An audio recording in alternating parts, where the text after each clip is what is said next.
Hello, good evening. My name is Dean Kontić. I'm one of the professors at the University of Kinesiology in Split. It's a great honor and privilege to be part of this very interesting event. I have to be honest, I'm very happy that I have a chance to chat with my good friends, with one of the best coaches in the world about all issues in water polo. Before we start, just to introduce you with the program, at the beginning, we will have two panelists, Mr. Elis Fatovic and Mr. Arno Havenga. And then after that, we will have questions prepared by the fellow coaches, players, referees, and social media. So we can start.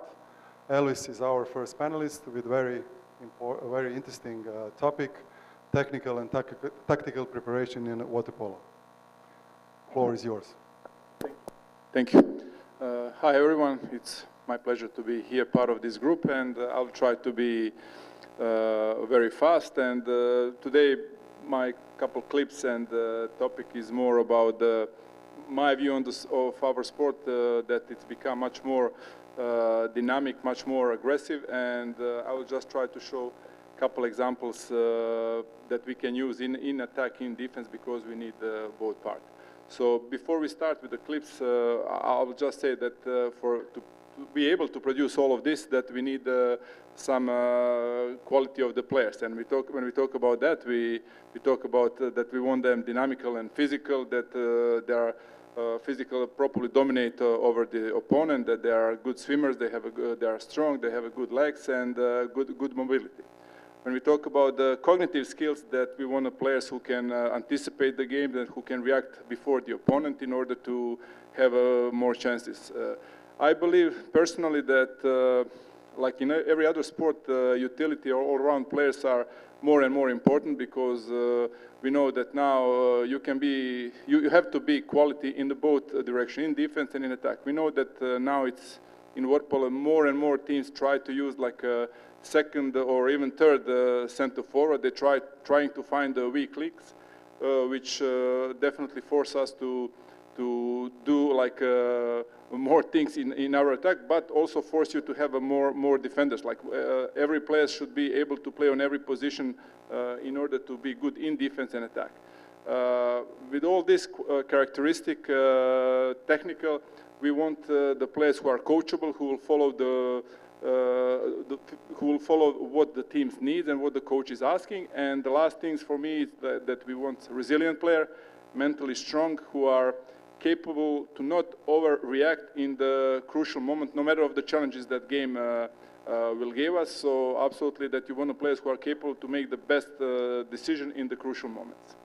So we will start now to go first with the defense part. And you will see like this is like this now position that the team tried to reduce the time in attack to play a lot of zone. So they will try to press more as they can, and in the very end, like when it's necessary, they will go back to this zone. This is like example from the World Champions in Budapest, and but even in this competition, like in the last couple of days, we saw like a couple really great examples of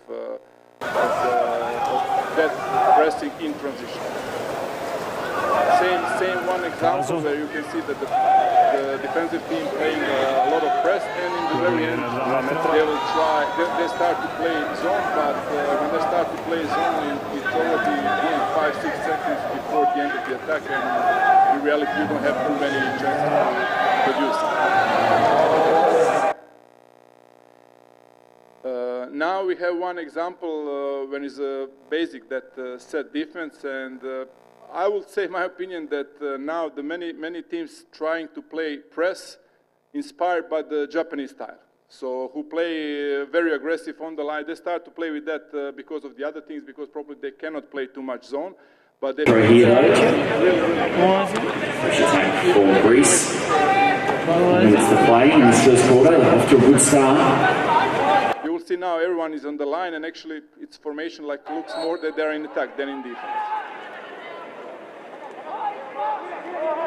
You can see that this is like very risky in defense, but also if you made any kind of the mistakes with the passing, with the shooting, they produce very easy like counter-attack.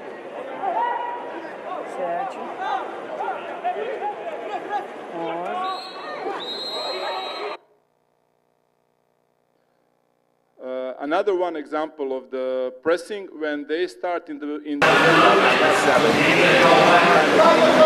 and this is against Italian team where they really they are one of the best team in the world, if not the best one, and they really play like a great defense, aggressive. Still, everyone is on the line, and they're forcing to shoot from the very difficult position.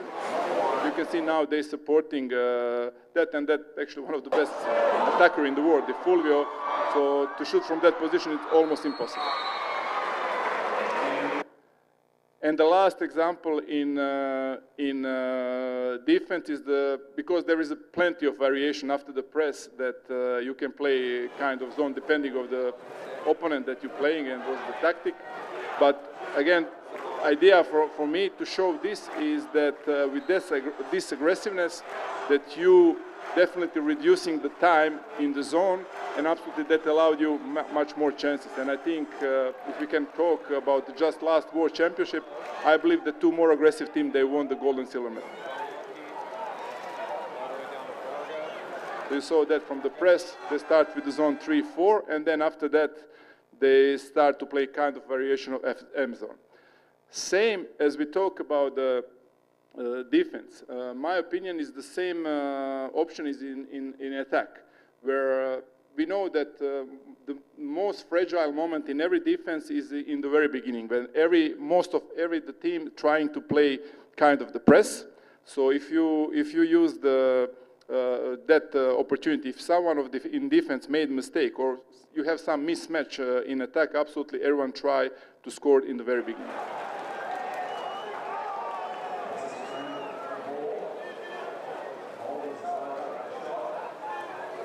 So you can see now in transition, when the defense is still not in the press, not back to the zone, one mismatch and let's go. So no one trying to play anymore play like a whole attack. If you have a good chance, maybe that's the only chance in the very beginning. If you have a good chance, you just try to go and get it. Same things, defense wasn't in press, wasn't in zone. If you have a good transition of the ball, because you have to anticipate where is your center forward, where the ball have to go, and with a good pass, it's almost impossible to say that. One more example in the transition, when definitely there's no big advantage here, but defense wasn't in zone, wasn't in press. They just passed the ball easy, and one good release on the wing, and a good shooter will use that opportunity.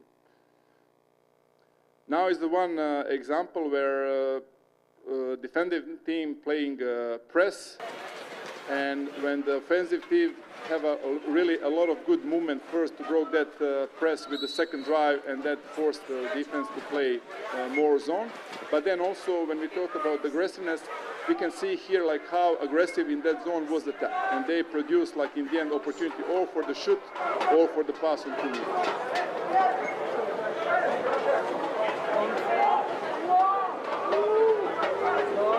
Very important that the first line on 2 meters, that giving absolutely much more chance. And the last, because we have really many different variations, we can talk now about the flying subs and everything, but last one is the same things like in attack, quick solution in extra man. So we have really a lot of examples, but we have too many interesting topics, so this will be the last one. So how the attacking team, after they earn exclusion, they're trying to score in the beginning if it's the good chance. So it's absolutely very important that everyone is ready and they can anticipate the situation and try to score in the beginning.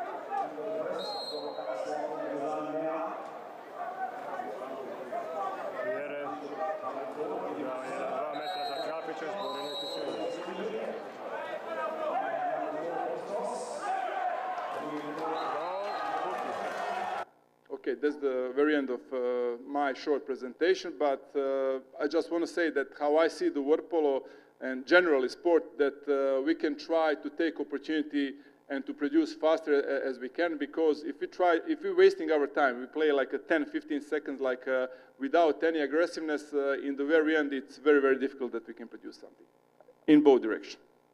Thank you. Thank you, Elvis. Maybe we can comment, or do you have any thoughts about this subject or about this topic? Igor, we can start with Igor first, please. It was very nice, Elvis, that you presented this. I feel that I'm a little bit better after this presentation. I used to say, yes, it's easy to be aggressive, it's easy in defense or in attack, but you need to be able to do correct elementary movement, to do correct elementary technique of the movements. In defense or in attack, sliding in defense, sliding in attack. And I'm always, especially in the very beginning of the season, I'm thinking about that kind of movements that we will need desperately later on if we want to be aggressive in defense or in attack, with the ball, without the ball. It's very nice, these examples, and I would like to say that also here, if we are talking, let's say, for attack, how to be aggressive, how to be capable to produce so many chances, to produce that aggressivity that Elvis was talking about, is also very important elementary technique of receiving and passing the ball. And if I can take a freedom, just a few minutes to say a few things.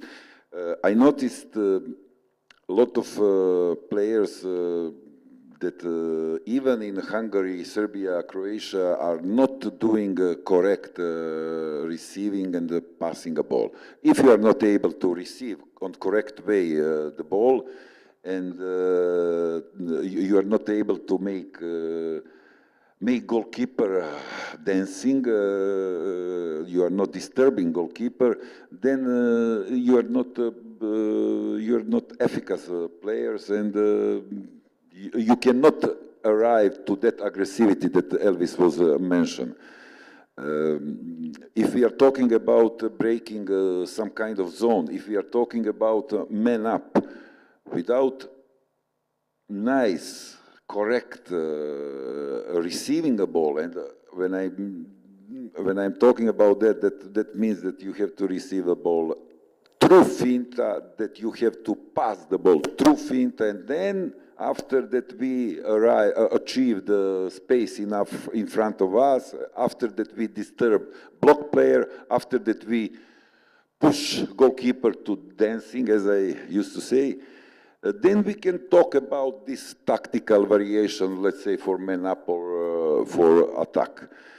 Also, and I don't want to be so long, also I want to say that where this mistake is coming from. We are, as coaches of younger players, we are pushing young kids, children. In Serbia, they start to play from 6, 7, 8 years old. And as we know that one young body needs more than 3 years to adapt to the water. I'm including the young players who are living in the sea, beside the sea. They are spending so much more time in the water, and for them maybe there are some kind of exclusion of these rules. But the biggest mistake of the coaches is when they give a ball to the young players who is not adapted to the water, who cannot control his arms and legs, who cannot feel his body in the water, who is not able to coordinate and to make some movements. You are giving him a ball, and then he starts to work with the ball incorrect, completely wrong.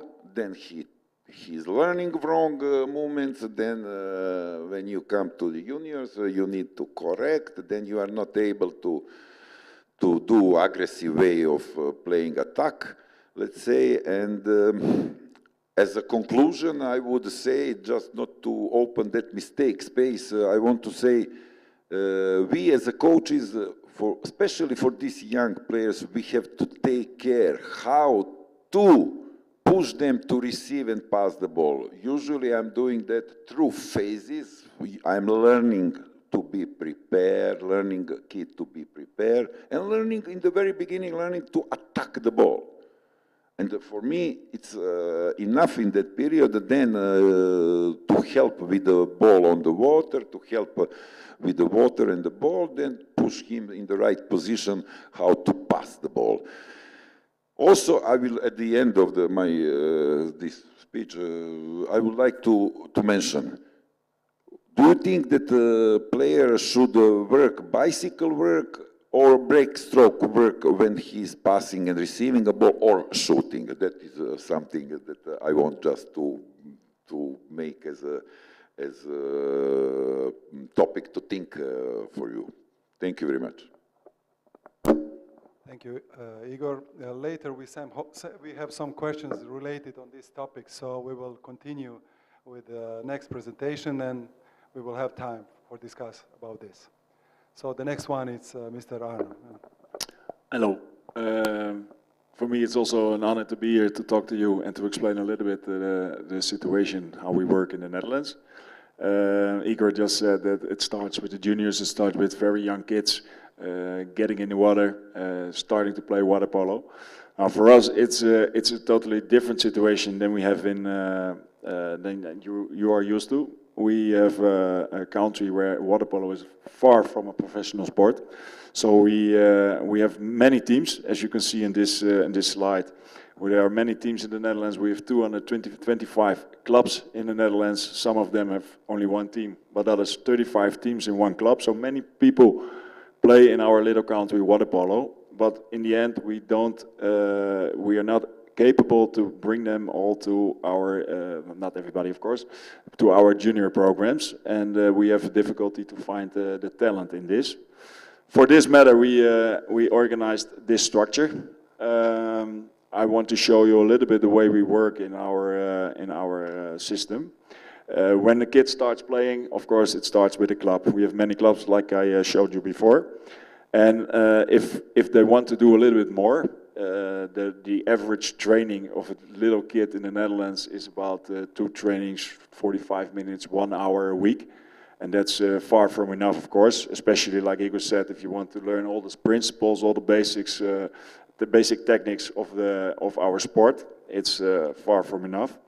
For that moment, we have from kids from 9 to 11 years old, we try to organize, we have some schools, we try to organize that they can add some extra training besides their club program. If they are talented, these water polo schools, they can bring them to our regional training centers. These regional training centers, we have 9 in the Netherlands, and that covers practically the entire country. There we start to bring them a little bit more in the talented pool. We bring them to the KNZB Plus. KNZB is our federation, and the Plus program is for the most talented guys, girls from these regional training centers.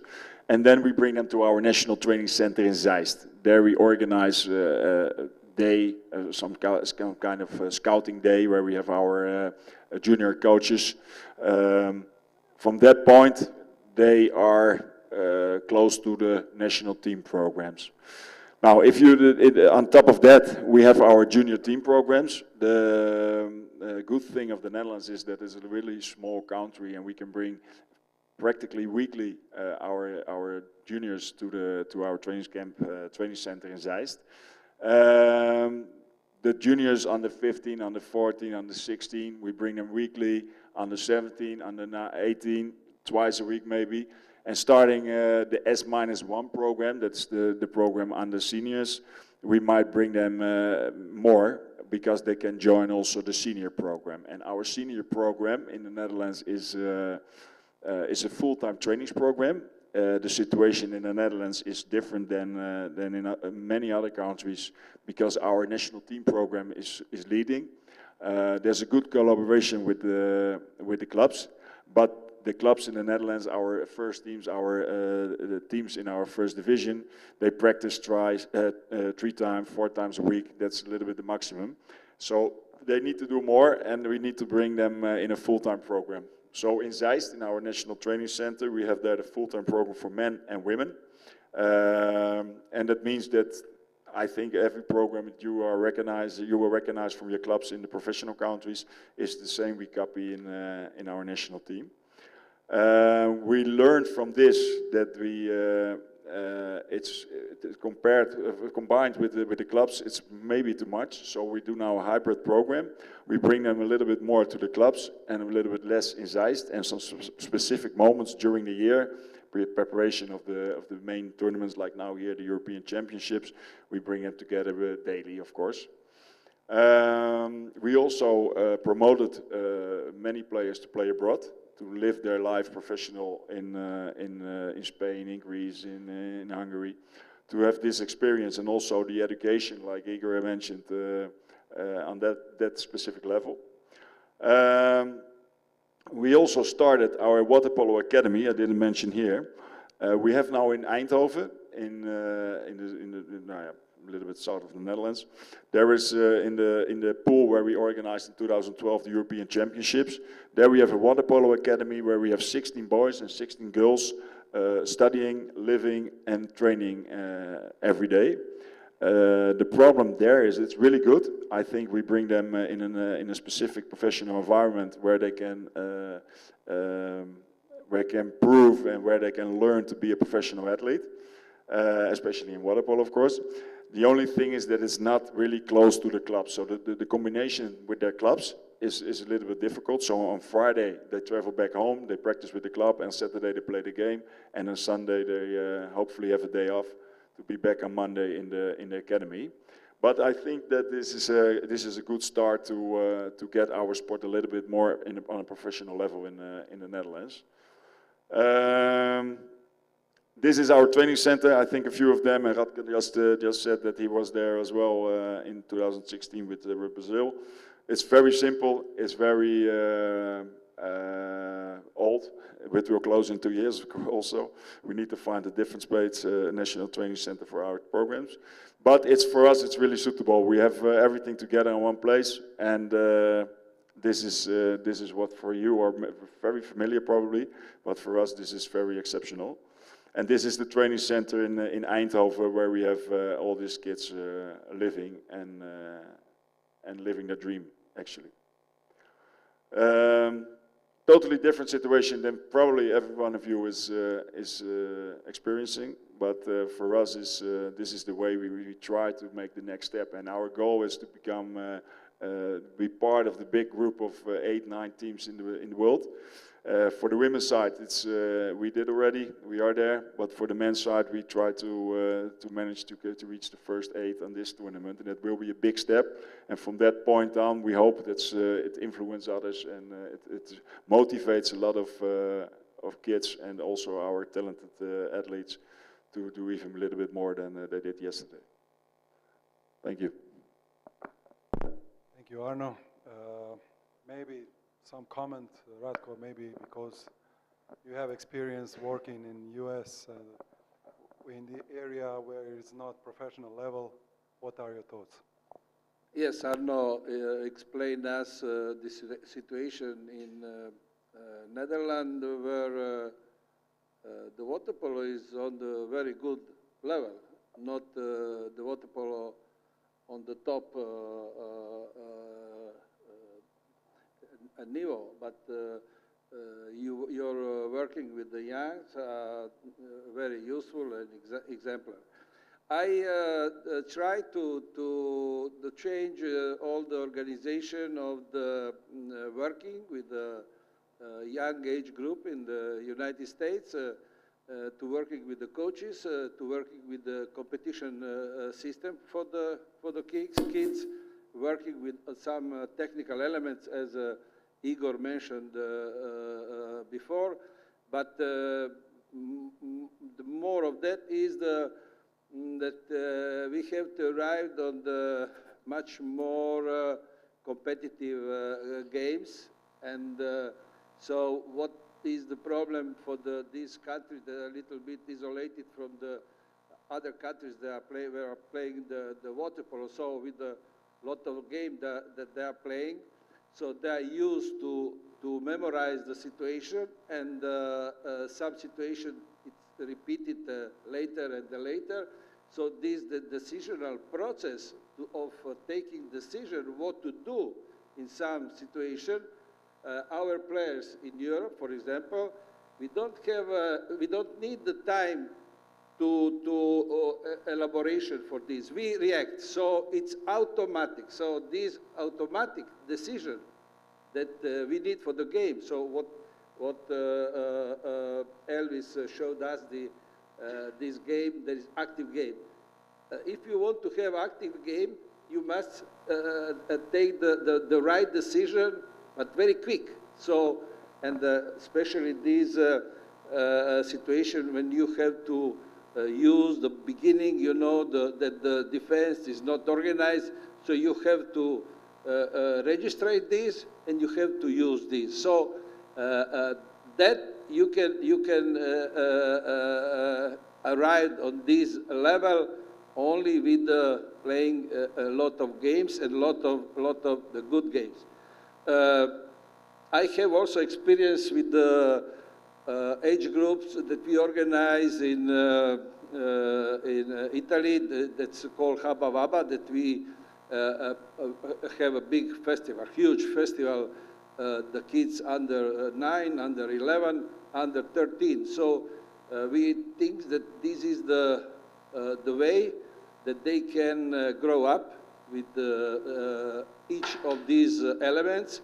And then now we have it's a great pass for us that in Europe we have the European Championships under 15. So it's all enter in this system, 9, 11, 13, 15, and the World Championship 16, and then they play quite each year. But I will only want to put the accent on the one thing that I think is maybe the most important. So in this age of the pre-pubic age, so you know very well that this is the age that the kids are growing and they are memorizing and they are learning all these skills in the water polo that they will use all the life. So they will memorize so until the puberty, but they will memorize quite 70% of all this what they need technically, tactically, competitive, and they can always, you know, try to make much everything much better. But this is the moment when is the time to work with these kids, and this is the moment when we need a very good expert to work with these kids. So we have this Haba Vaba festival in Italy, we have in Greece, in Spain, in Egypt, in Singapore, Canada, and so on, Brazil, and so on and so on. So I think that if we want to help the countries where the water polo is not on this high level, how is it in Europe, we have to start with this age group and work with age group. It's, for me, is the right decision to arrive at this level like the water polo in Europe. Thank you. So we finished with the first part of this event. Now we will start with the questions, what we prepared for you. The first one is from David Martin, he's a coach of the Spanish national team. Hello, I'm David Martin, the head coach of the Spanish team. It is a great honor to be here with all these coaches. We want to talk about the change of the new rules in 2019 in Guangzhou. I think that in the recent years it seems that water polo is faster, the players are constantly in movement and many players play in different positions. My question for all the coaches is you think it is true? Are you changing something in your training methodology, or do you think that do you not need to change anything? Okay, thank you, bye. That was an interesting question. So do you implement something new, some new training methodology in your work? Elvis? Well, I think definitely since the rules are changed, that the games is faster. That's absolutely no doubt about that. And also there is some more opportunities, like for example, many coaches now using their flying subs on the different way, especially after the goal, or they're trying to little bit to give a rest to the center forward because they probably expect that they will work a little bit harder with them in an attack, and also like they will put like more specialty in defense for that part.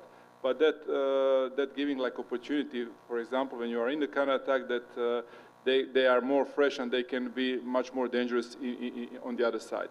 But as I had that presentation before, my opinion with this new interpretation with the rules, especially was attached to the position of the center forward and center back, when the absolutely center forward has a huge advantage now, and it's much more and easier to get exclusion. So because of all of that, that's also like many teams start to play with the different second drive as a center forward, or they're trying the weak links in attack. So hard to say that change unbelievable in methodology of the training, but tactically definitely change a lot. Thank you. Igor, do you have anything to say?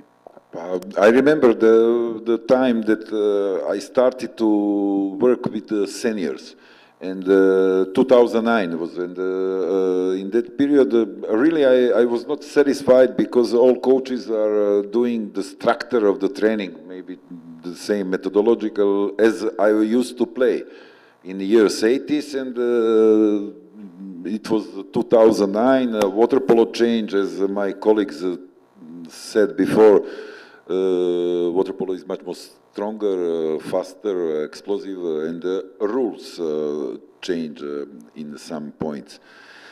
I was not satisfied. I was feeling in my stomach that something is wrong if I start again with warming up, slowly warming up, that little bit sprint, then I don't know, elementary technique of receiving and passing, then we will make some shoots, and then we will play a little bit tactic and man up. And in that case, I was feeling that something is wrong, and I changed the methodological of training. I changed, and I think that the water polo does not deserve in 2009 to be the same methodological like it was in 1980s. And sometimes I start through sliding, sometimes I'm working few things in the same way. We can make a tactic, technique, and in the same time you can practice physical condition. Why not? And that was the things that I was changing. I think that every training session has a point, has a reasonably why we are doing that kind of training session in that day. On the other hand, I think that especially in the time with preparation, we can do physical condition and tactical preparation in the same way, or physical condition and technical preparation in the same way. If I can think about changing of methodology, I would say this. Thank you. Does anybody have anything to add, if you want? Arno?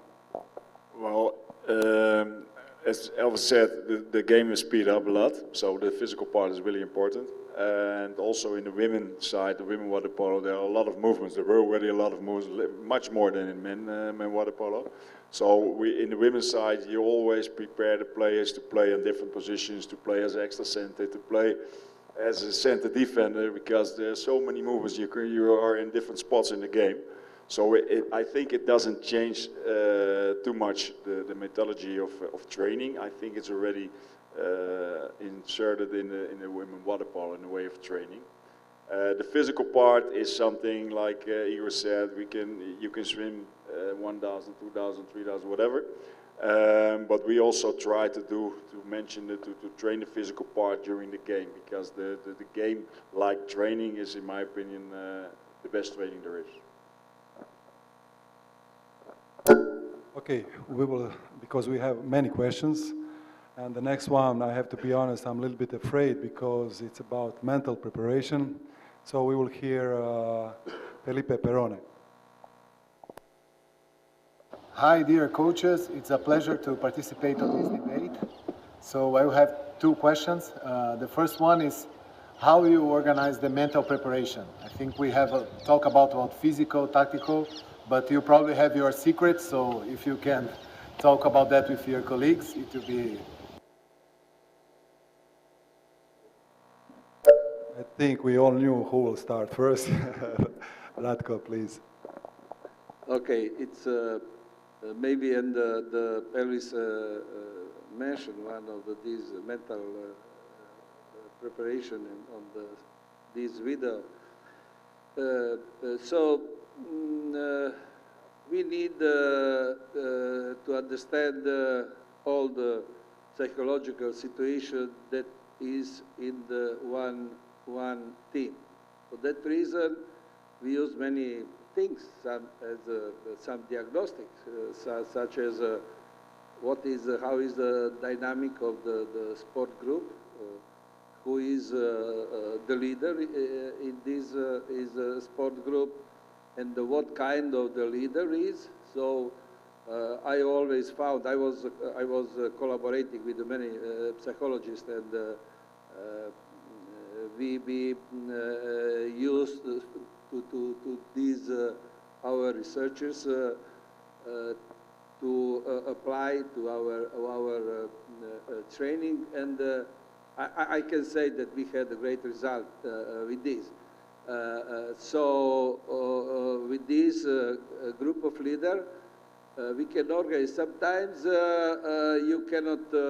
We don't need as a coach. I didn't like to give always direct the message to the team, but use the players who are working with other players, and then we know who is the group around the one leader, other group around the other leader, and so on and so on. Then we were working. Oh, here is our psychologist, psychiatric doctor. So we use also to work on the type of the character, of the problem, of the control of the emotion, problem of the motivation, and this is not the work that you will do before the competition. So for me, all the work is you can do during the preparation. So preparation to preparing the team to confront the very difficult situation, to understand very complex situation during the game and under the great pressure. So for this, okay, I used also some techniques of the conflicts, of the making the very situation very difficult. So all these methodology and this, but you have to put this on the very difficult conditions.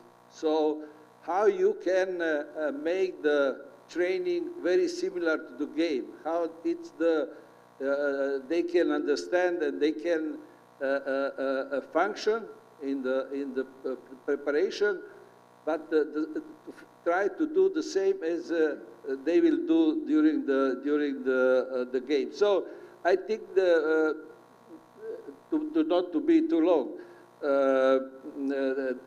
You must invent some of the very difficult situation during the training to see how the players are behaving during this situation, and to work with them on this. At the end, when the games, everything is finished, they are prepared or not prepared, they will resolve this situation or not. So I think all these psychology work is work during the preparation. Then, of course, there is some issue of the mentally problems during the tournament.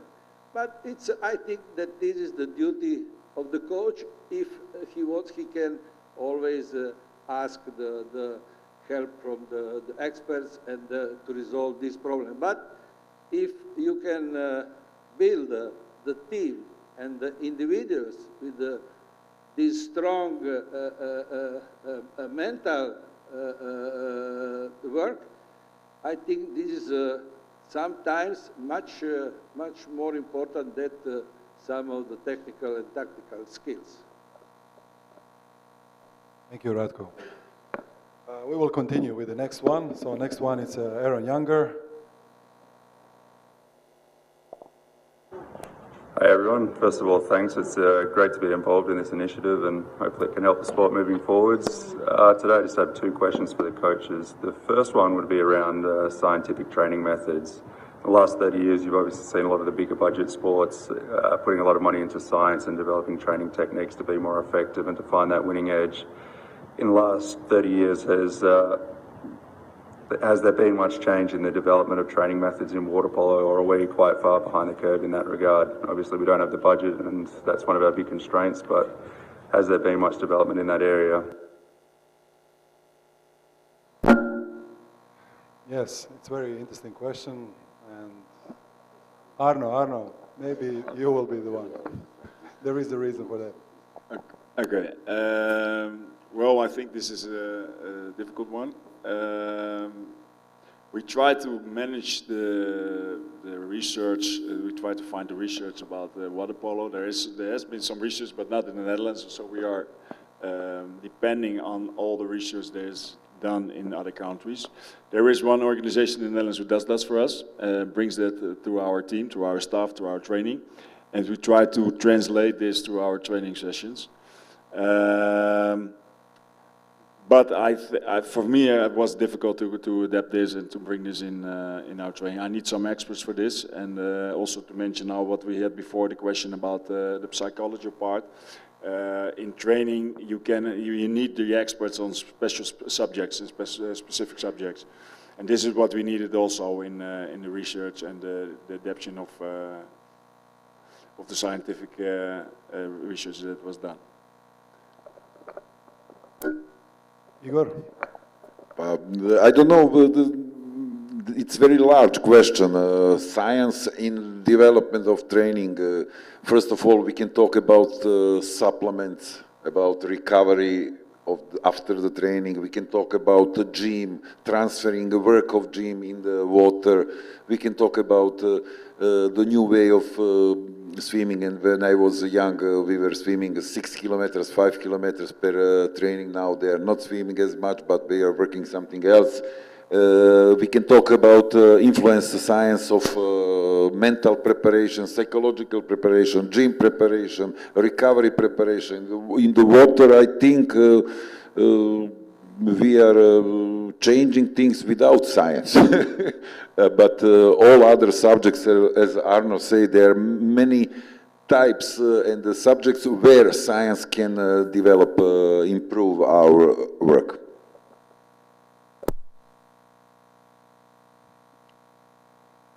Maybe one more question, sorry. How many teams, Elias, you think they have all staff, involved in the program, like nutritionists, like psychologists, like all of them who needed to be close to the teams? It's hard to say how many teams. Definitely, I believe it's more that stuff in the national teams than in the clubs, because probably the budget directing where you can have all of that or where you cannot.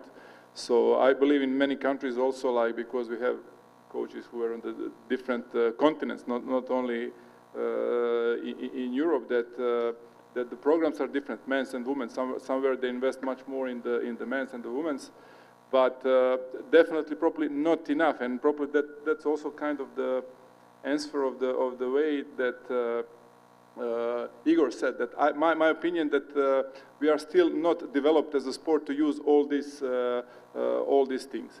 And and also maybe not the answer on this question, but when Radko before the talk about the work with the kids and everything, I believe in the very end everything coming of the quality of the coaches. And many times when we talk about something, my opinion that in the earlier stage, in the earlier groups, that's it's not like fancy to work with them. And my opinion that we need to best coaches in that to develop the players. So that's one of the things. Then, for example, I can say I work in Australia for 8.5 years. So on some stage, I know they try to find, just as example, they try to say how many coaches they have in the whole country, and we know how big is Australia. So they had, I think we had, Paul is here, he is the head coach of the women's team, and he knows, we talk about 11 coaches on the same time in the whole Australia. We talk about the national team, about the institute, about the clubs. And on the same time, from my hometown, from the club, they have 11 coaches in one club. So it's very hard to compare all those things, but definitely I believe that national teams, they have more resources than the clubs. Okay, I think that the coaches are the practical part of the sport science. So we are the part of the science.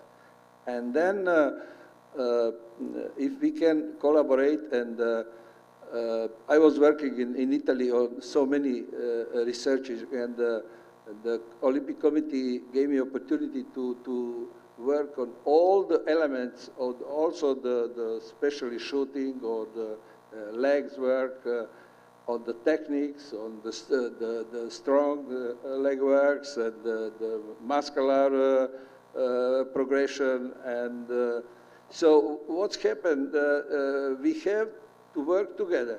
And then there is so many situations and so many results of this work that we cannot apply in the training. But there is some of the results can help us to improve our performance. So it's very, very useful. I will give you one example. When the Professor Verkhoshansky, some of them, you know him, came in Rome from the Soviet Union, so he started to work, I asked him to work for water polo, so he wrote a book about methodology of preparation of the water polo player. So when we talk about the science, so normally the science has to be applied in the training on the way to not disturb the training. But then we know there is now progress in biomechanics. Now we have the new elements, as Igor mentioned before. Yeah. So the science, we have to listen. The science to understand the situation, what happened functionally, physiologically, physically, mentally, and so the situation. Then we arrived on our technical and tactical problem that these scientists could resolve this problem. Thank you, Radko. So now we will release two questions because they are related. One of them is from Mr. Ivica Tucak, head coach of the Croatian national team, and the second one is from Andrija Prelinović. Hello, everybody. Hello, my friends. I have only one question for all of you. Your opinion about this number of the competition in this period. We have 3 World Championships. We have 2 European Championships, especially in the 2024 Olympic Games. We will have World Championship in February. For me, this is crazy. I need your opinion. Hello, everybody, and I hope to see you in Split. Bye-bye. Hello, dear coaches. I hope you're enjoying water polo on the European Championship. I got 2 questions for you. The first one is your opinion about calendar, water polo calendar. And we are always talking between us that the clubs should play in the summer. The national championship should be played played in summer, and competitions for national teams should be moved to winter period. What is your opinion? Okay, Arno, you can start. Well, I think that the calendar is pretty full for the men's side, even more than for the women's side, because there was no World League Super Final this year. But if you look at the games, I think they play about, better 80 games a year, probably. So there's a lot of, it's very heavy season and a lack of time to recover. So I think it's too much. If you look at the calendar and you see that in 1.5 years we play 3 World Championships. Now in Budapest, next year in Fukuoka, and a half year later in Doha. That's too much, I think, in 1.5 years. It's also, it gives, in my opinion, also a strange image of our sport. Half year later we have the Olympic Games, another worldwide tournament. So that's, in my opinion, it is too much. We need to have a better look on the calendar, and in my opinion, the cooperation between FINA and LEN is much better at the moment. So probably in the next future it will change a bit. But I understand the worries that the coach and Vlahovic mentions. So for us, for the women's side, well, I said it's different, but maybe Elvis can add something because he has a lot of players having this calendar.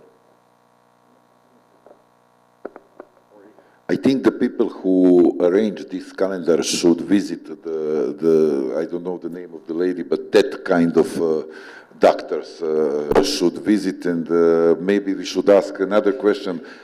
Can we ask some medical commission, is it healthy for sportsmen to play with club championship and then to regional league, final 8, world championship, World Cup, European championship? It's long when I'm talking. Can you imagine how is players, how they are feeling? Sorry for my openness. I believe that everyone have here the same opinion. So we know there's the calendar, and this is kind of the post-COVID time, but we just know this season is very difficult, and we know that the next two will be even more challenging. So that's definitely the huge problem. In the end of the day, we know that here I don't think that exists any team without a couple injured players, because they have a long season. Most of them play in the best European clubs. And I think in every team here is at least 1, 2 or more like injured players who played on the World Championship in Budapest. So definitely that's a huge problem for the calendar, for the motivation, because in the end of the day we will have players who will have maximum of 10 days of rest in the whole year with so many games, which is difficult. And probably the second question that Andrea had was about is it better to have a competition during the summer club competition, because we know and about that desire for the many years, and probably I know that some of them on this table will not agree with that, but my opinion also that that will be for the promotion of our sport and everything, and I don't know for how long or when to start with that season. But definitely, I believe that will be much better. And of course, I think that we should have, especially on the highest level, that we should have some minimum of the standards where we can play, how we can play that competition in order to promote our sport. And the other things which realistically I think also make sense is that if we play more during that time, that we don't need to compete with some sport like football, like basketball, because many times happen that we play our Champions League, and let's say that the other plays Champions League in football, and I believe it's very simple what the people will decide. Ratko, sorry to interrupt you. The next question is also about the calendar, so you can answer on both. It's Maro Jokovic.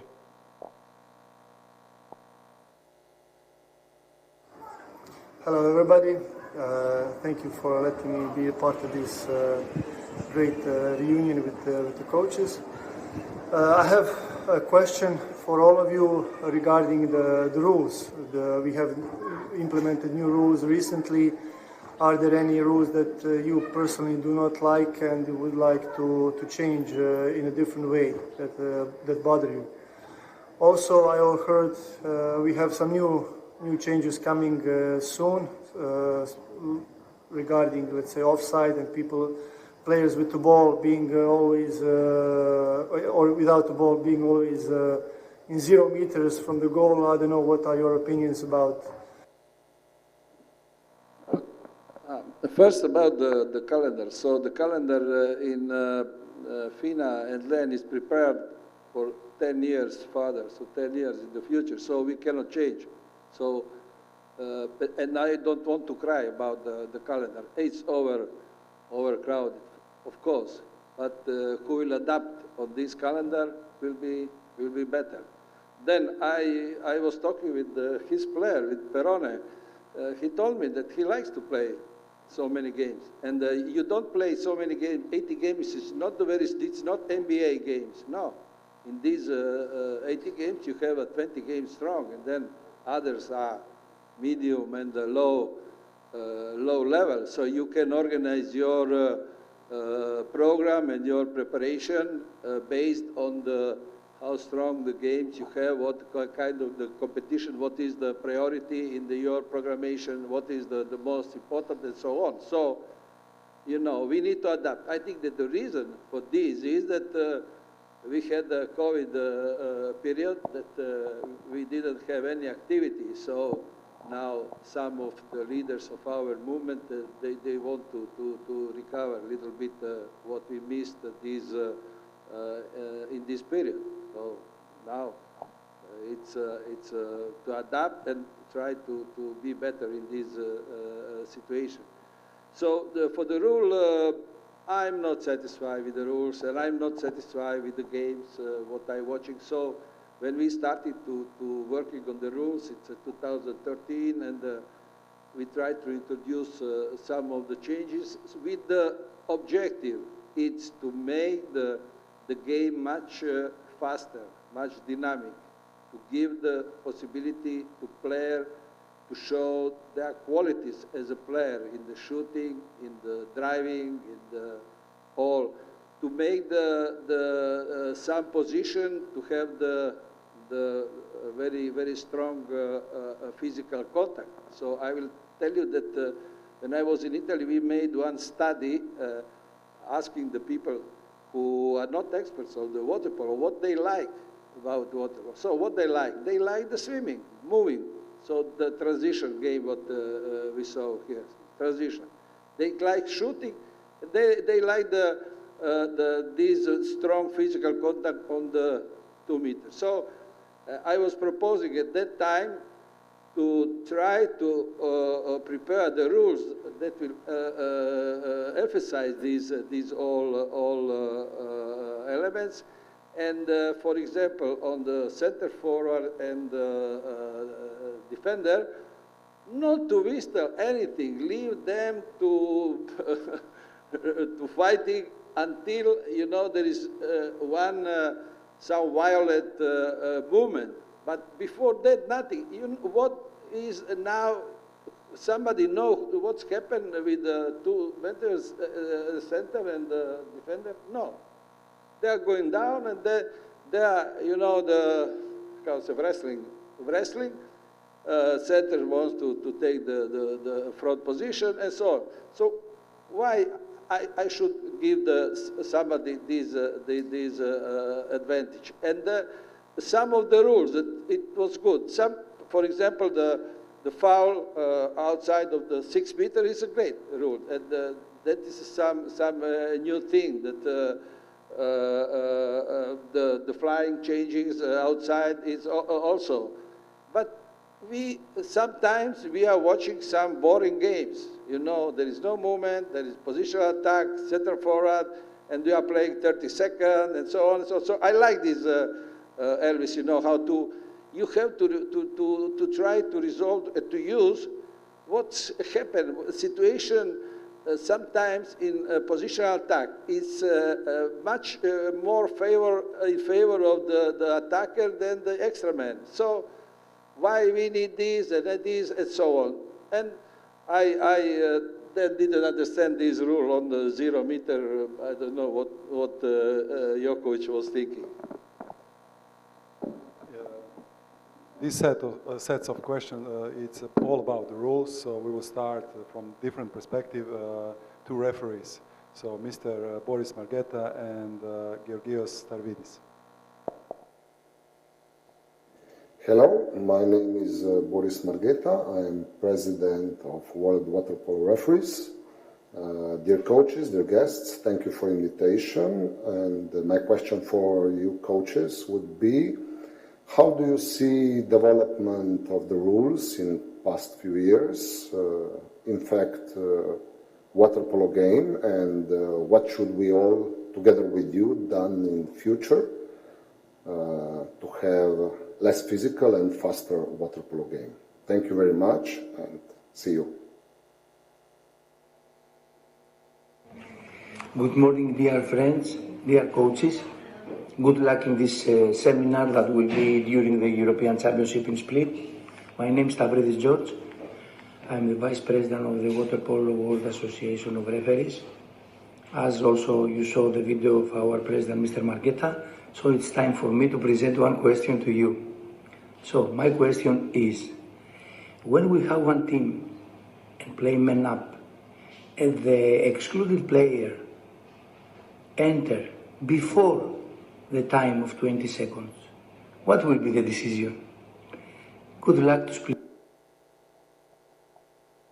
Okay, Igor, maybe you can start with the first question. The first question was again about the rules. Personally, I don't want to comment a lot of rules, but I don't like, example, this new rule that the player who is in front with the ball, now you don't have any instrument as a defender player where if you are a little bit behind him, you don't have any solution, instrument to save the goal or not to produce a penalty. I prefer the old rule that when you have a ball on the hand that you can at least touch that hand. I didn't understand that question of George Stavridis. I really didn't understand what I have to do, what I am thinking when a man is entering. I didn't understand, then I cannot, what, if a man is entering, we have to score as fast as we can. I don't know. I really didn't understand the question. Oh, I think he wants to test us if we know the rules. But I think the player who enters the game, it's not allowed, so you get an exclusion with substitution, it's a penalty. That's the answer, I think, on this question. But what do you think? I always agree. Yeah. So maybe we get a prize now. You know, to talk about the rules, that's the biggest, that's the key issue for us. And I don't know how we evaluate these changes. What are the parameters? What was the hypothesis, what we wanted to achieve, and how we see that these things happen. That's the biggest issue. And I think also, what do you think about the inflation of the changing the rules? So we changed the rules 2 years ago, we will change again. I think that's not good for our sport. What are your opinions? I also do believe that sometimes we are too focused that will promote our game when we have a new rules, and then we're changing every 1-2 years, so which is impossible. I think at least that we should have some rules for the one Olympic cycle, because it's very difficult. I mean, it's not impossible, but because for everyone it's the same, more or less, when you have to adjust on the new rules. But I think it's not the biggest problem of our sport. And the main things I believe that should be that the interpretation, the rules is the same. Doesn't matter is that FINA or LENA, and we know in the past that was very, very often it was completely different. From the same referees, we have the different interpretation of the rules on the different competition. I think that all these efforts to change the rules, that we changed the game, was not succeed. And now I made one proposal, for example, to avoid the physical game. So I will completely delete the ordinary fouls. So without playing, without ordinary foul.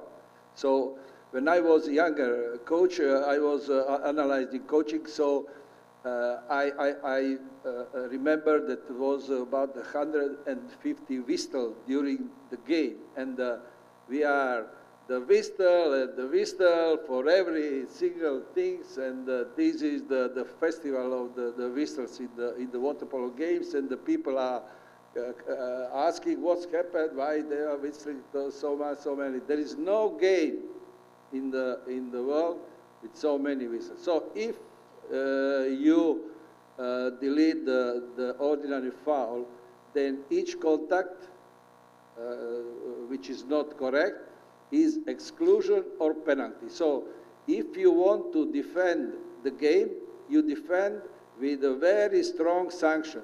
Sanction is the only possibility to give the players to show what they can do. And I made also this experiment when I was in USA. We were playing without the ordinary foul. So maybe 4 exclusion foul and you cannot play anymore. Later you can also include the penalty shots. And but you have the clean game. You have the transition, the shooting, and so on. So you will do some foul in moment when defending the goal. But this is so radical changing that the committees, LEN and the FINA, they didn't want to talk about this. So maybe that we can organize once with especially with the coaches, some round table and to talk with this possibility how to really, not this is all cosmetic changes that, okay, some of the things it's good, some bad, some, no, but that will be something completely different. My opinion is that with this we can help our game. Okay, next question is from Dejan Udovicic, head coach of US team. Hello everyone, I'm wishing you a successful clinic. I got 3 questions for my fellow coaches. First question is, I'm thinking for a lot of years that we should go and try to unify the field goal play. So I was thinking maybe to find out the option to go in 28 meters. So what you guys thinking to go with 28 meters for both groups, categories? Second thing I was thinking, maybe add 1 more referee will be nice to have the 3 referees during the game. And I think also the influence with the last couple of years, we deducted numbers of timeouts for the coaches is very slow. So I'm thinking that we should add more 2 timeouts, at least 40 seconds like in other sports. So that influence of the coaches can be more, during the game. Thank you again, and I'm wishing you a successful clinic and see you everyone very soon. All the best. Ellis. Oh, well, it's we know that I think in 2015 that we played the World League qualification, which was World League final tournament, which was qualification for the Olympic Games in Rio, that we play in the 25 meters field that the girls playing. And it was a little bit faster on the way that that you have more time in attack, for example, that so which was very difficult, I think, to play with some teams with the dominant center forward, because then some other teams, they have to play much more time in the zone. On the same time, as I remember, let's say that some teams like Japan, which game is based on the quick counterattack, they lost a lot because they couldn't produce a lot of counterattacks because it was a shorter field. So I think there is a lot of plus and minus with that. The other things was about the 3 referees. Probably interesting. Never thought about that. So hard to say about that. But probably just can help. Absolutely cannot be some damage or worse than that. And Last question was about timeouts. I think that the topic came with a reason before the Olympic Games in Tokyo, because we know that we reduced one player, that we reduced also the time, the timeouts. We reduced the time between the second and third quarter, which was very difficult. Even on the Olympic Games, you have the game, like in the World Champs and European, you have every second day. But that was, for example, very, very devastating on the competition where you have games every single day, like a World League, World Cup before, and then usually always last 2-3 days, the games are the slowest and you want the best game on that days.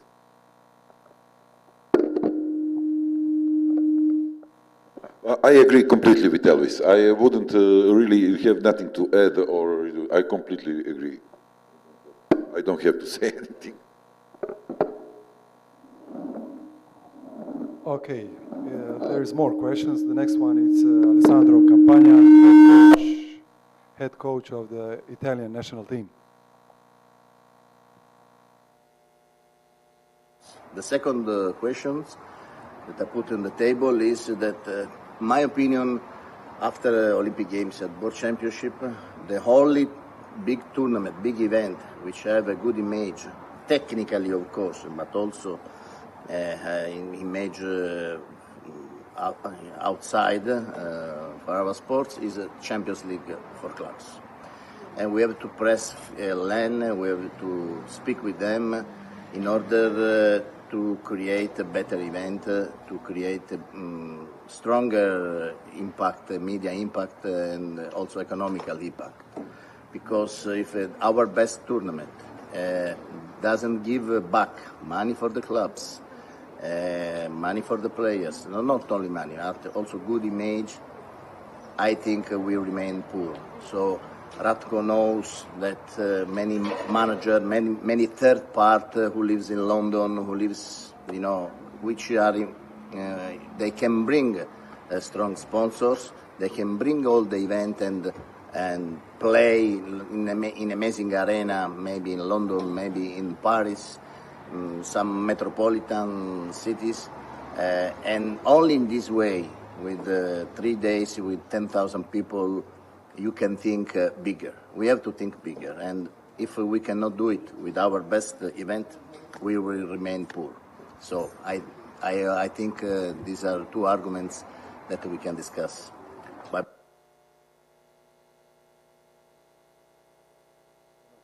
hello to everybody, to all my friends. Congratulations for this seminary to discuss our problems. I want to put on the table two questions. One question is, in my opinion, when we want to change the rules, I think we have to create one commission, like international board in football, that only them they can change rules on water polo in football. And this commission has been done from ex-referee, ex-players, ex-coaches, that works and hold here to watch games, to understand if we are developing in a good way. And I think it's wrong that all the new technical committee come from political part, and after they change from 1 month to other months. I think should be one international board. Sorry for this technical mistake. So we will start with this last question. Okay, maybe with first. Yeah. That is the first, yeah. Because there's two questions. And okay, this is a real question. You know why the water polo is not improving as the sport of image and the sport which be interesting for the great the sponsor. And I have my opinion is because we didn't have the help from the international federations, from FINA and from LAN. And we don't have the possibility, financial possibility, because if you want to have the interest from the media, you have to invest how to promote your sport. So you will promote, and then some big sponsor will be interested, and then will invest in the sport. But we cannot do by ourselves. So at this moment we have one really excellent club competition, and I have to say, club is all the clubs. They are very important, and in the clubs we are preparing the future champion. But clubs, for the media, they have only local importance. National teams, they are very interested for all media things. And so we didn't have, for example, in the World Championships 2017 in Budapest, so for the streaming part of all the sport, swimming, water polo, diving, and so on, because they were transmitted also by streaming. So the water polo was the first, on the first place. So that means you know who is on the streaming, is the kids. Kids are watching on internet the games, and kids are interested in this. So for us it's a great information, something like that. But anyway, we need some help from FINA, we need some help from LAN to use these interests that exist with the kids. Then if the kids like water polo, also the sponsor will give us, because the sponsor, they are focused on the working on the kids. So I don't know, you know, I'm in my nature skeptic, so I don't know if we will try to ride on this level of the media interest, but you can, all the younger coaches, they must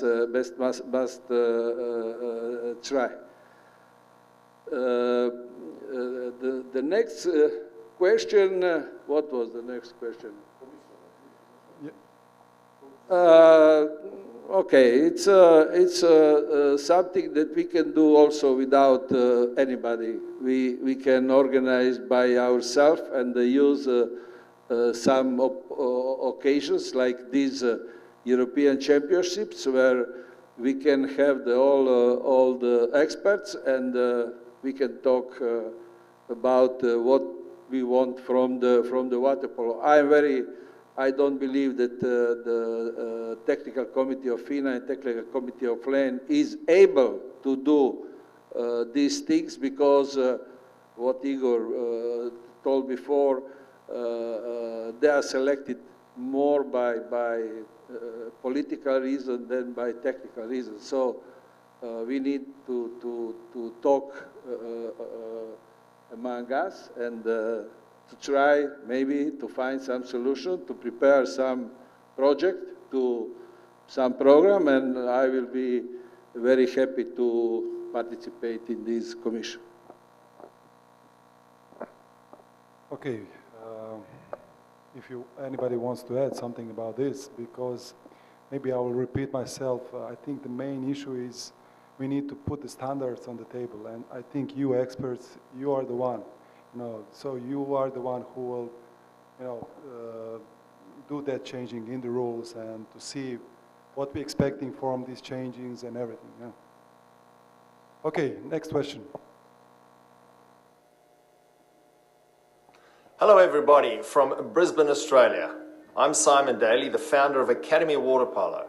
And as you may know, I've been writing about our incredible sport now for just under a decade. It's an absolute honour to ask this distinguished expert panel a question based around the media and the promotion of water polo. Here we go. Do you think water polo as a sport is promoted to the best of its ability? If not, what can and should we be doing better to make water polo as a whole one of the most talked about sports in the world? Why are we not Red Bull marketing our game? Arno. Yes. Well, this is an interesting question. like Elvis mentioned, when there's soccer on television or water polo, people choose to watch soccer. So somewhere our sport is not popular enough.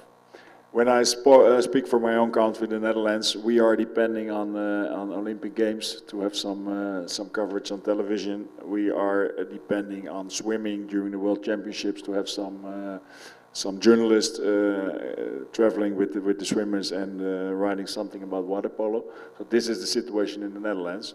Now during this European Championships, there's a live streaming on Dutch television, on national television, and hopefully from semi-finals women, they will be there. But this is a problem, and I was talking with a friend of mine lately about this topic. And he said, Arno, forget about it, that your sport is the best sport in the world. You think this is the best sport in the world, I think. But he said, this is not for the real world. See it as an event, organize events, organize situations, organize tournaments or games for families, create something around the game. This is the way we promote our sport probably. But also to get other people interested in this kind of sport. And the sport, the game is then the topic, but around it you organize something for the bigger picture, for the bigger group of people. First, I will say that Simon is one of the great promoters of our sport, and he really writes so much about the water polo that he's one of the biggest promoters for sure. The other things, I think that when Dejan mentioned the standards, I think that we should also have the standards when we organize some competitions. So, for example, after this competition here in this beautiful arena, after the competition in Budapest, you don't need to promote much because it was excellent promotion by themselves. So it's really organized on that level, but I believe that everything should be, when we talk about the club competition, it must be on the highest standard. You have to, especially when we talk about some European competition like Champions League, should be on the highest possible level. Then about the timing, it's, as I mentioned before, it's very difficult that we will agree everything because its calendar is set up for the long in advance. But we can say, for example, especially on this Mediterranean country, when you have like a second division competition, they have probably more spectators than the first division, and the level of the quality absolutely is not close to that. So probably some question for some other expert about the marketing and everything, but I think definitely that we should raise our standards to the maximum if we want to promote our sport. Here with us is one also, it's a colleague, Marco from Total Water Polo. Do you want to ask something about this topic?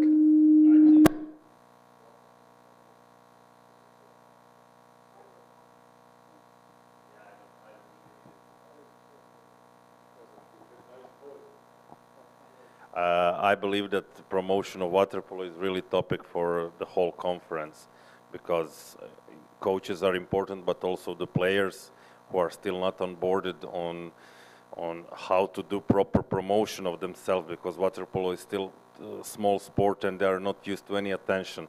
We have troubles with them when we want to do the interviews. We have problems because they don't use social media, so we are trying to now focus on this younger generation of players that is coming and try to create stars out of them that will become also powerful on digital channels. So I hope this is, as I said, some topic for the other time, but I just want to invite all of you coaches to support young players, to be more open to media and to help us out to grow this sport. So just as a comment.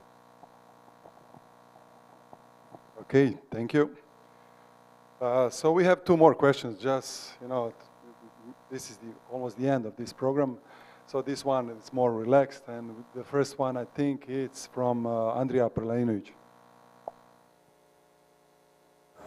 And the second question is to tell us, to share with us, how much was the longest training you ever had with some of your teams? Bye-bye. Maybe you notice, what happened with the microphone. Somehow, Ratko, you... It's not functioning microphone. Okay. How we said the methodology changed during the time. And when I started as a coach, and we have some countries where we try to use their experience, because we didn't have the sport theory, sport science, nothing. So for the functional and the physical preparation, we try to use the books from the USA and the Soviet Union. So Soviet Union at that time was maybe the most developed sport methodology, and we try to use also in our work. And regarding the technical and tactical preparation, so we try to copy many things that the Hungarian water polo did, and still today they are excellent individually player. They are excellent with the technical skills, less tactical skills. Then in the former Yugoslavia, we try to mix these two philosophy or methodology, and try to create our own way of the playing water polo. And in the some period, Igor was the testimony. So from 84, 83, when he was in the junior team, until and later 88, 91, and so on and so on.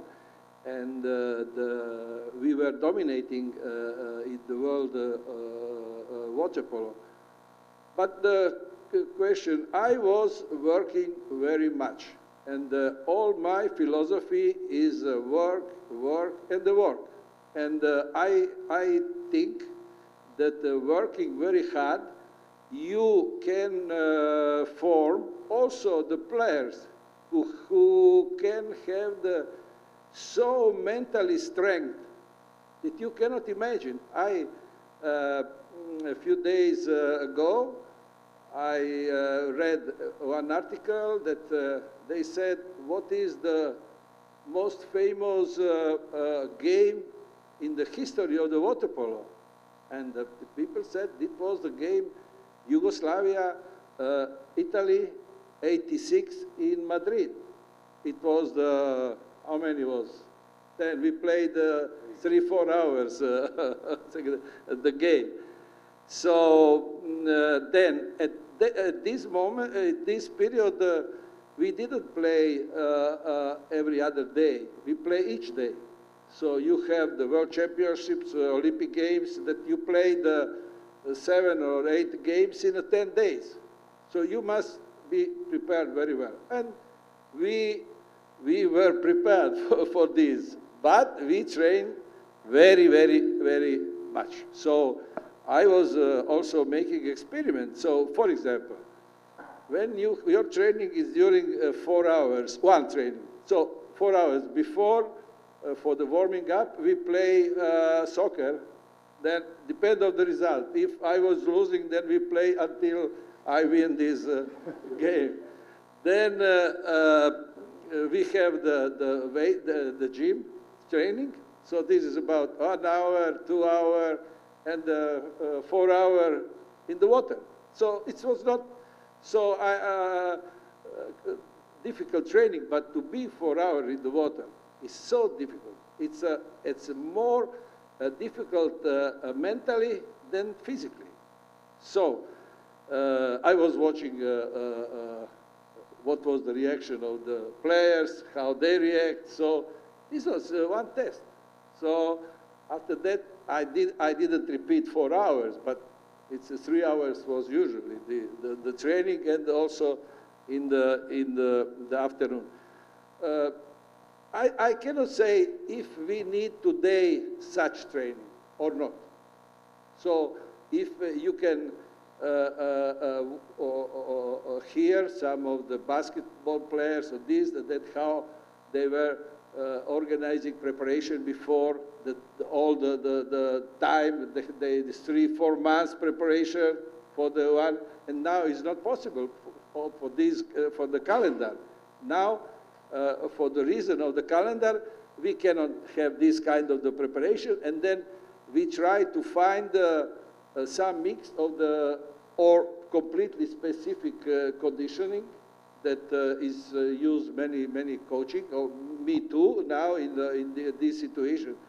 But I can say that I like what I did before, and they were prepared great. So we physically, we are really on the top. But not only physically, also psychologically, our team was ready for any kind of the challenge in any kind of the competition. Oh, okay, I think its short answer is 4 hours, after all.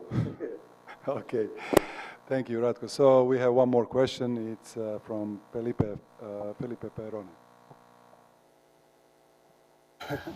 My second question is to Mr. Ratko Rudic and Vjeko Kovešak and Elvis Fatovic. We athletes, we are always curious about your notes. So what are you writing on these notes? Even one of you, of course not of Ratko, we athletes were considering to get your notes to see what were you writing there. So it's a question that I will not know the answer, but at least your colleagues will know. Bye-bye. Wait, Ratko. Maybe first Ellis, then you. Sorry for that. Felipe, I just wrote what I forgot to buy in grocery. So but generally, I don't know, during the training I tried to organize some exercise based on the game's situation, different what we can expect, what absolutely trying to adjust some moments, and then something's going well, something bad, and then I always try to add something or maybe decrease something, so that's kind of the things, and grocery. Okay. I bought everything. So I wrote about the water polo, and when I started as a coach, so I was full of the problem, and 24 hours I was thinking about how to resolve this situation. So near my bed, I had a note. So I was waking up during the night. And then I was writing, some of the things. I was during the training, I was writing. So it is some kind of the thing that is very important during the training or the game, but sometimes you cannot remember what's happened. And some of the situation that you can see, you can use during the game. So that was the sum. And normally, when you write the program and the plan of the training, and this is another thing, but the notes that you can evidence what's happened, this, how you will resolve this, how you will use these players on such a way. So this was the notes. But anyway, the notes about Perone was, Perone is the best. That was the... Okay. I hope somebody from the audience have some question for our experts. Yes. Just wait.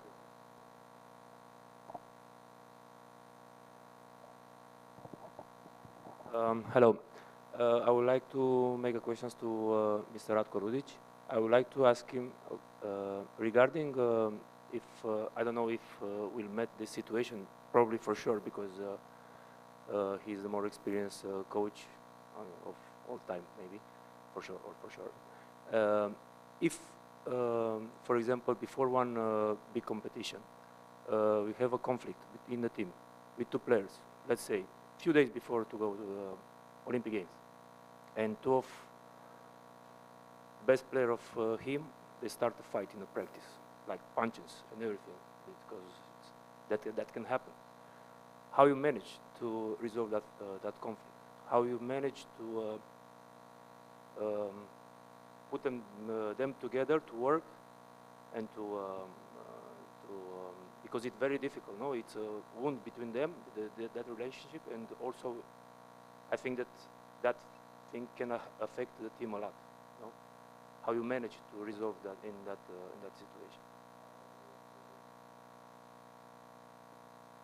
You think Fighting between the players, my own team. No. Like two of your players before in one practice, starting a fight because. Yeah, we had this. This is normal situation. I know.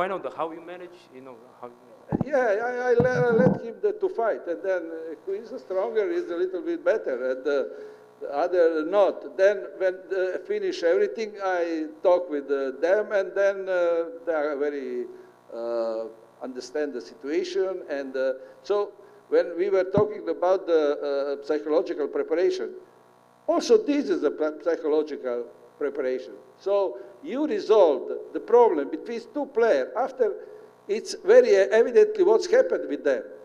So it's very easy. Now you have to talk with them, how to collaborate, how to help each other, we cannot love each other, but we follow the same objective. If we follow the same objective, we have to be on the same line. And these players, okay, fighting is something for us normally, not unusually. I had a lot of these situations, but this situation never harmed the cohesion of the team, which is the unity of the team, which is the most important. Normally, it's the talking and with each player and together and the team and so on and so on, and it's good. And this is some situation that can help you to make the team stronger. So I was using some of this situation to create the team much stronger, and for me, what's not a big problem. Thank you. Is there any more questions? Yes. Ladies first. Well, first of all, my apologies that we came late because Croatia played and we played again until 6:45, so we came as soon as possible. What I noticed here that you had no women coach nor a player who asked the question for four of you. So maybe next time you can have one great water polo player. My question is not for Arno, it's for all three of you. Can you imagine yourself working with women and being a water polo coach for women, for girls, and maybe for a national team or a club?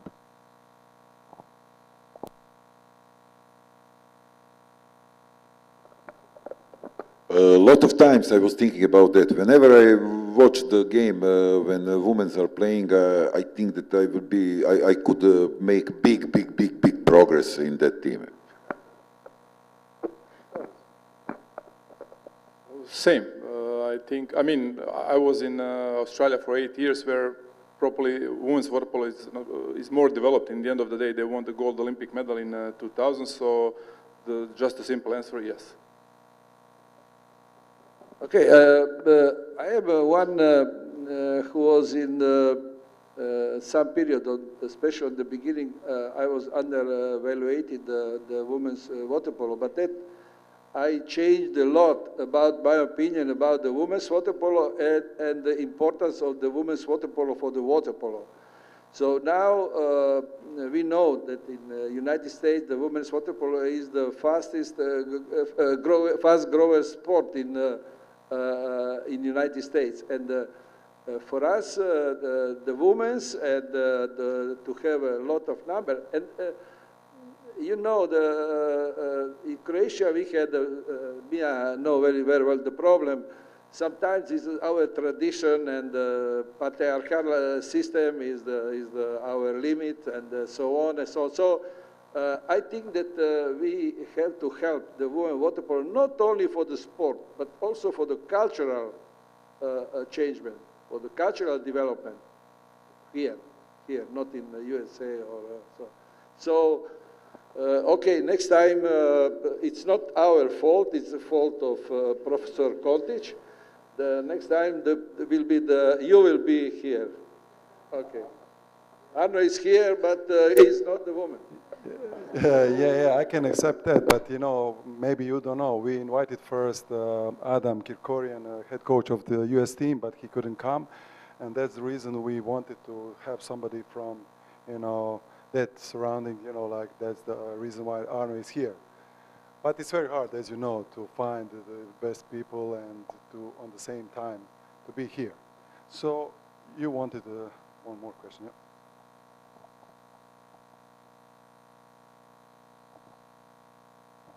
Hi, coaches. I wanted to ask a bit about the role of sports science in water polo. We are from Malta, and it's basically inexistent. Do you think that sports science should play a bigger role in water polo? And do you think that we have more to learn from that sector?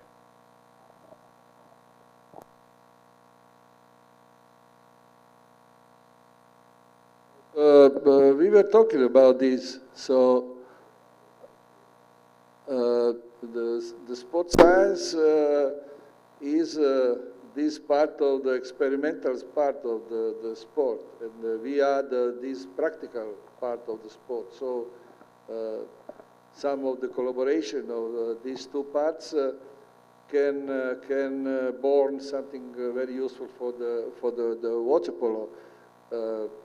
What we did, I did before many researches on the water polo, but I didn't use too much this because everything what is not what you cannot imply very well during the training, during the games, these you cannot use. So what is good? It's a good for the coaches that to have all the information. So what we need to know, I don't know, how many meter, how many this, how many lactate, how many this, how they are working on the leg works. Once we were learning the egg beater works kids on the movie of the Japanese synchronized swimmers. That's a Japanese synchronized swimmer. They are better technology, a better methodology of the work of the legs than we have. So, we can use everything what can improve our performance and our training. So, I'm agree, yeah. Science and the practice, we have to try to find what we can use the most, and the science have to ask us what is our opinion about this, what we saw. This is some kind of the interchanging the information between science and the practice. Okay, we have one more question. We have an opportunity here as the head coach of the Australian women team, Paul Oberman. Thanks, Dan. Watching the recent cadet and youth championships, world championships, there's been a significant rise in the participation or the results of the Israelis, of the Japanese teams in those areas, Croatia as well, and Serbia, especially in the women. I can only see this as a really positive step. Is it going to continue within Croatia, Serbia, those countries where it really is, as we've alerted to, that it's a really heavily male-dominated sport?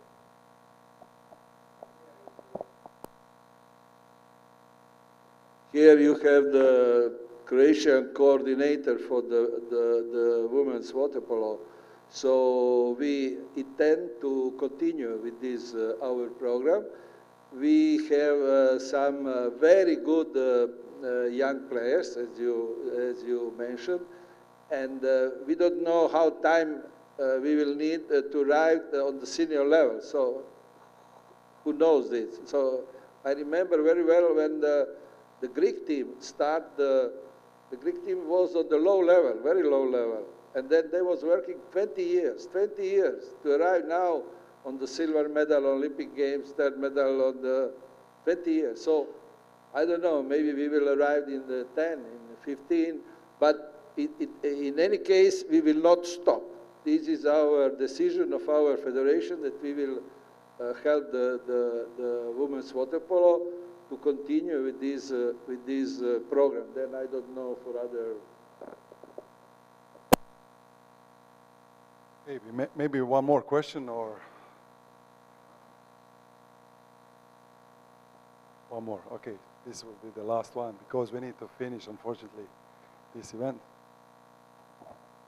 Okay, so basically, as a goalkeeper's coach, just one, let's say, not trick question, but since you are all head coaches of your teams, of your respective teams, you have a final game, and you have a goalkeeper who is physically better prepared, basically you know, and you have one who is psychologically much stronger. So, let's say number 1, number 13. Who would you decide that starts the game?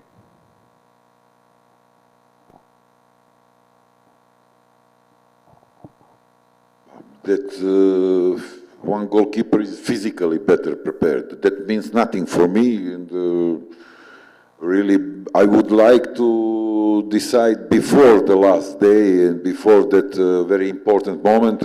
Usually we all know who is the first, who is the second goalkeeper. I had that situation, I can say that my experience before Final 8 in Belgrade, Pietlovic, with 39 years old, he was the first goalkeeper, and the Brazilian guy, Joao, was the second goalkeeper. Then I noticed through training, Pietlovic was not so shining. He was not so good in the playoff with games with Radnički, and also parallel with this, I noticed in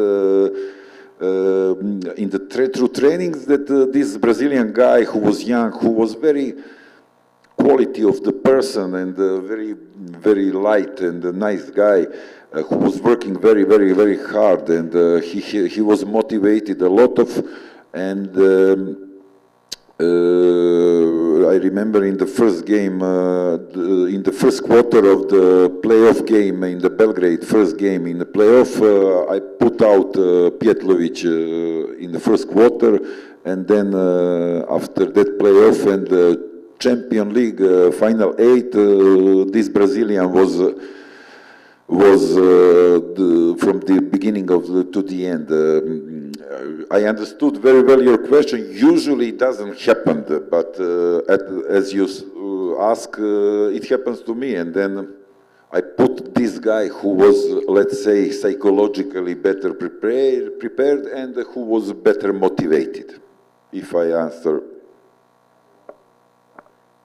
Yes, very interesting example. That's the reason that I took a freedom to tell my examples. Usually we are not, that's the reason. Thank you. Okay, unfortunately we need to finish with this event. You know, thank you very much. It was very interesting. I hope you enjoyed our discussion and everything. There's a lot to say, but of course it can't fit in less than 2 hours. Thank you again, and hopefully there will be more events like this. Thanks a lot.